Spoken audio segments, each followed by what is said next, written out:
Sakhangdaba Singna English Singani Gatara Mathoida Sawo Mungda Laiba Assistant Registrar Cooperative Society ki Office Mai Tharam Kiba Adugi Matungda Ngasi Fawba Sarkar na Yengsinre.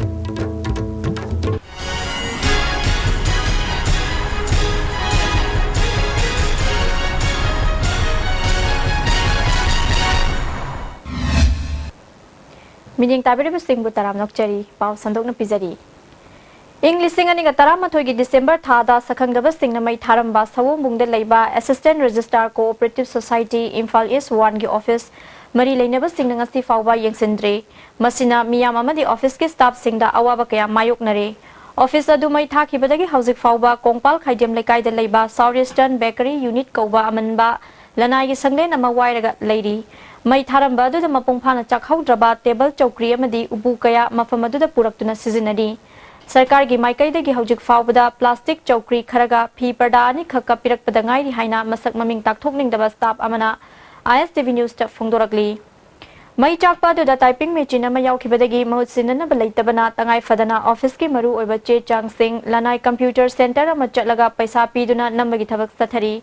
office ki che chang thadok thajin tawbadari khutna iduna carbon copy lauraga sizinari Office oinari mafam asida Hauzik Fawba mai amadi thagnanaba ising fangdana leiri masina office ki thabak thoram sing mapung fana pangthoknaba honabada khudong sadaba kaya mayoknari hairi amaromda miyoi kyana office asigi tangai fadaba lakpa matamda makhoi gi thabak thoram sing adu matam chana amadi mapung fana paikhatpa ngamdabadagi miyoi kya penadre Manipur Sarkar na chawkha thorang gi thabak kya paikhatli hairabasu ngasidagi chahi manga gi mamangda Mai Tharam Laba Office asigi damakta kariya mata khanadaba se angakpa amani Mari Lainaba Singna thuba matamda midyeng changhaningi haina masak maming takthokningdaba staff aduna sarkar gi pungning chingsilakli Amaromda office asida lakpa praja amana su sarkar na office asida midyeng changbiu haina appeal tawrakli Haiba office si sombungda hana leingidadi othokna yamna nungaigraba adu haujikti khoi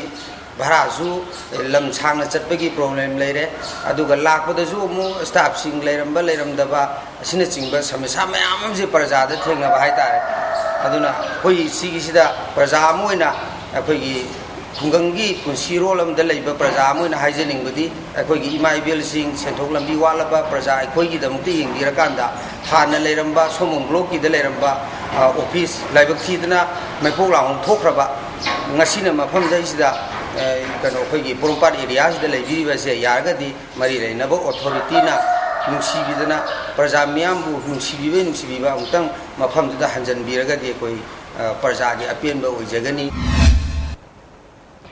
Motor Vehicle Department ki Imphal East ki Motor Vehicle Information Team amana khamu yade haiduna Octory show amagi mingsel da lichai na kalakpada accident thokpadagi mioi ani sokle thodoga singa se yupung mapan makhairom taba matamda dingkuro ta leiba Hyundai showroom maya da thokibani thodog adu da soklaba mioi ani andudi auto rickshaw driver W Victor Chahini Futaret apokpa leikhidraba rabai laifam khunogdagini atopa amana auto rickshaw adu da tonglakpa resistion Chahi Nifutaret apokpa Konglui Ukhrul district ki Litangi TM kasomdagini asokpa nimag Jenims Hospital da pukhatuna laikanaki thodok adubu ahobani haiba mafam adu da leiba mioi amana ISTV News ta wafam kya phongdoraki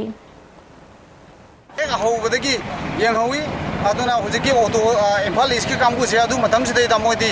somna sokpa sida khamon dori ta jengkhare saidai mi mayam sing thola ga tanabadagi sona phara ga andai da aina moigi mai nu pisem ko chalingai sidai da moi somna auto sida habaga ma se somna district Ganjan Hospital da pura mai to ki maru edi mainly di ngasagi Imphal East ki motor vehicle ki moi kambu dune Amarom da soklaba auto rickshaw driver Victor na ngasi motor vehicle ki kangpu na sathakiba thong adubu pendaba phongdorakhi kudagi ko maina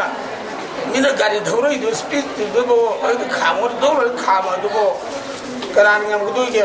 ada side to khange na khanma somne so ai left thru gari me am dali ai bagal lom dai ni a tu na ko pare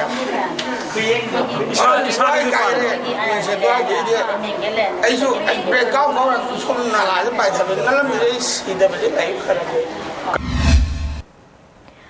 IGAR South ki midyeng makhada nifunithoi shuba Assam Rifles na Ukhrul district ki Akho Khama Som village da community hall ama sakhre haina IGAR South ki PRO gi cherol ama hairi marathana tenma brem tak nazari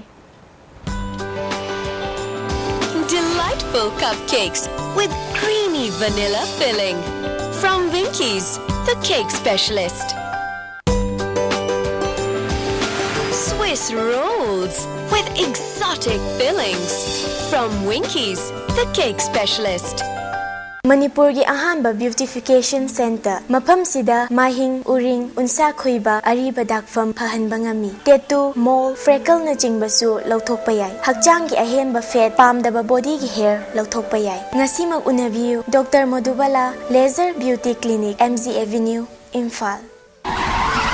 नौना हंगजरे Z Hyundai Authorized Servicing Center company ना अयाबा पीरबा training चपचार pass तौरबा मतम सिगी मतिक चारबा खुदसु खुलागी मतेंग सेम सारिबा Z Hyundai Authorized Servicing Center अखोई खुदोंग चाबा सिंगदी pant boot AC charger tire inflator wheel balancer wheel aligner spare parts pick up and drop अमुक्तंग नंगसिन बिरउ अखोई की एड्रेस ती खाबम लमखाई near IGAR South Mantri Pukri अदुम करीगुंबा अवाबसिंग असि मायुंगनाबा थोकलबा मरोई मरंग यामना यावबा चुंजाक चाबा मपालदा तोइना चाबा लिवरदा अकाइबा लाक्लबा नत्रगा लिवरगी मपानगन छोंथरकपा तारबसु करीशु वानिंगाई लेट्रे लिफ्साफ सिरप सिजनबियु अदुंगी अवाबा पुनमक कोकनबगी पाम्बैनी डायबिटिकना नारबा अनाबसिंगनसु सिजनबा यारबा लिफ्साफ कैप्सूलसु फंगबिगनी लिफ्साफ syrup अमदी लिफ्साफ capsule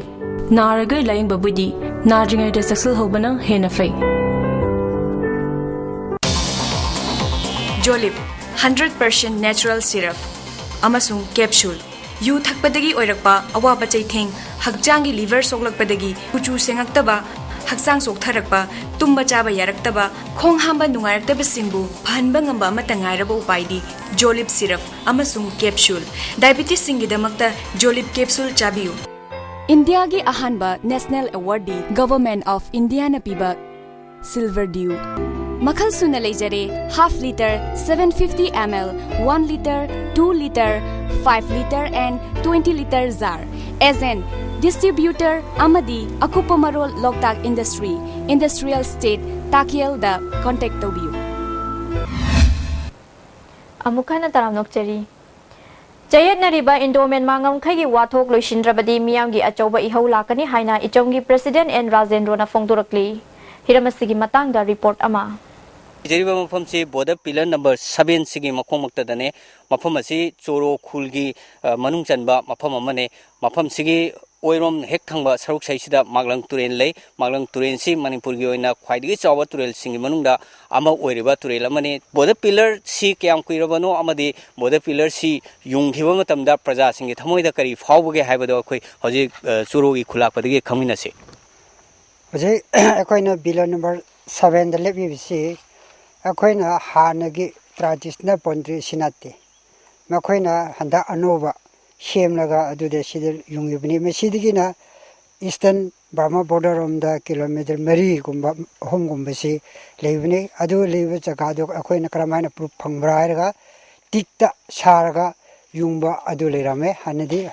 ngara lahan ai thibida adu uhodre adu chakamakte ai fajana khang ngame adu mesidi na distance kilometer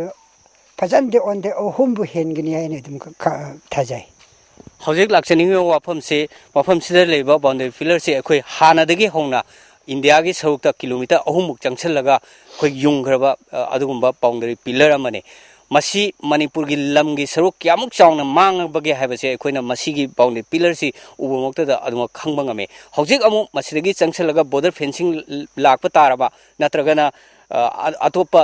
सर्वे अमा चथदना मणिपुर की lump से मखाताना असमो मांगन खिगदरा हाइबदुगी मतंगदा अखोगी boundary pillar सिंग सिबु सर्वे तौबिबदे यामना थवाई याविरेबा इचमगी president दगी अमु खमिनासे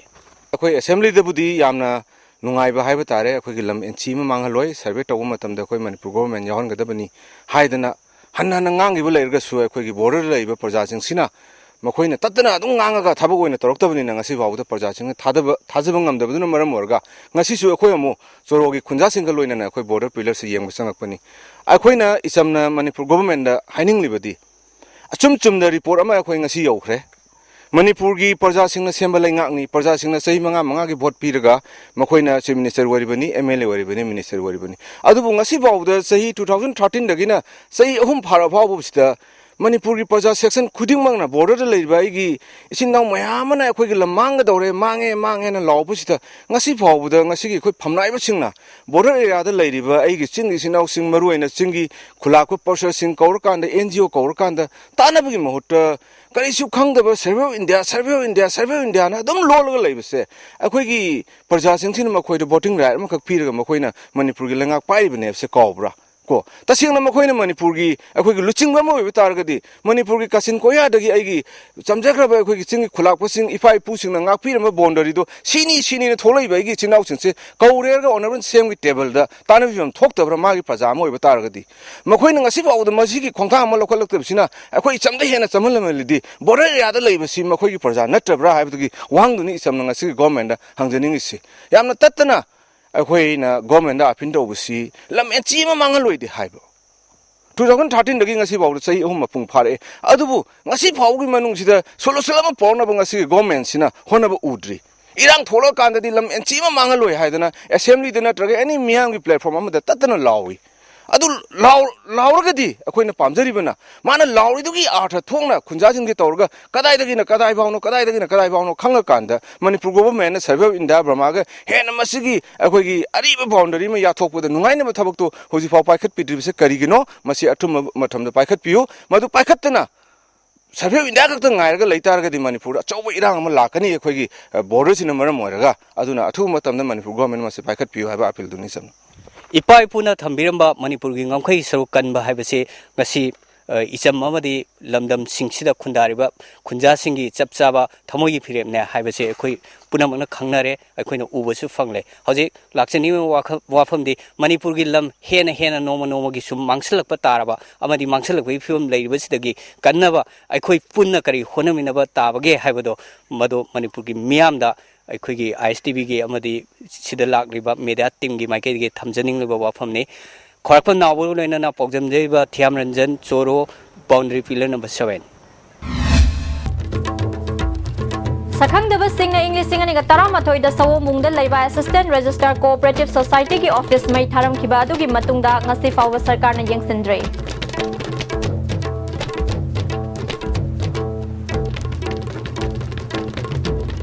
मीडिंग ताबिरिबा सिंहबु अमुक्का नखरुमजरी